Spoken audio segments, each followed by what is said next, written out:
जिसने देश के लिए सुप्रीम सेक्रीफाइस या सर्वोच्च बलिदान दिया है, उसको सार्वजनिक रूप से कृतज्ञता व्यक्त की जाती थी।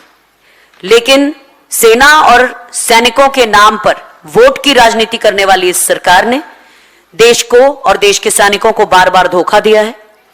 स्वतंत्रता प्राप्ति के बाद से आज तक, 1947 के बाद से आज तक देश की सेनाएं शहादतें दे रही हैं। अगर हम औसत निकालें तो आज भी, आज तक, उस दिन से आज तक 1.7 सैनिक इस देश पर शहीद होता आया है।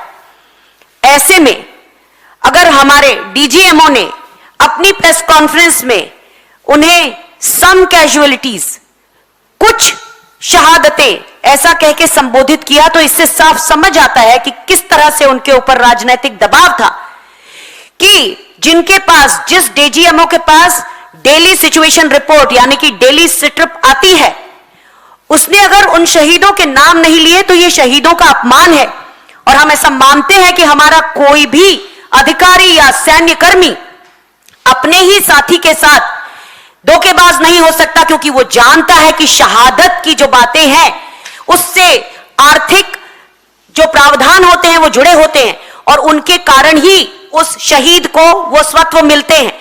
तो इसलिए डीजीएमओ के ऊपर भी ये दबाव रहा। ये हमको साफ दिखता है। शहीदों को स्वीकार ना करना, उनका नाम तो स्वर्ण अक्षरों में लिखा जाना चाहिए था। लेकिन क्या सोना खत्म हो गया है इस देश से? क्या इस देश में शहादतों का अपमान होने लगा है? यह साफ दिखता है इन 6 सैनिकों की शहादतों के 13 महीने तक हाशिए पर रहने से। यह जरूरी बात है कि इन 6 शहीदों को छिपाने का मामला नहीं है। आप याद करिए, 21 सितंबर 2025 को इस देश ने एक दोहरा चरित्र अपनाते हुए आईसीसी ने भारत और पाकिस्तान का मैच कराया।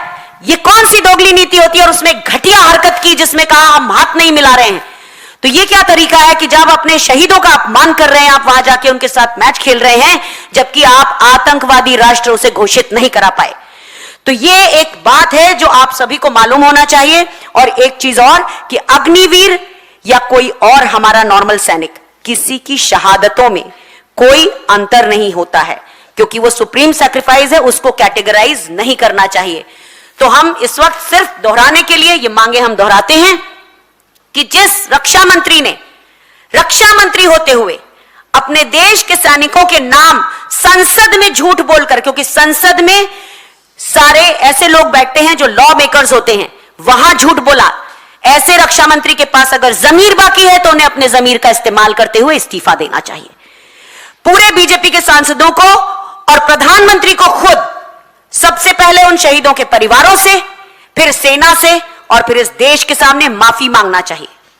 और हम ये भी मांग करते हैं कि ऐसे रक्षा मंत्री के खिलाफ प्रिविलेज मोशन आना बहुत जरूरी है, विशेषाधिकार हनन प्रस्ताव, क्योंकि उन्हें अपने उस पद पर रहते हुए जिसकी उनके पास जिम्मेदारी थी, अपने ही देश के शहीदों को धोखा दिया और उनको हाशिए पर रखा 13 महीनों तक। तो ये सारी बातें कांग्रेस पार्टी की तरफ से हम आपके सामने रख रहे हैं।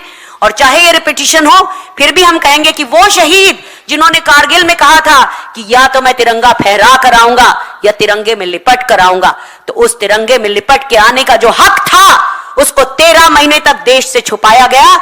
ये शर्म की बात है और इस सरकार को इस शर्मिंदगी के साथ रक्षा मंत्री को अपने पद से हटा देना चाहिए।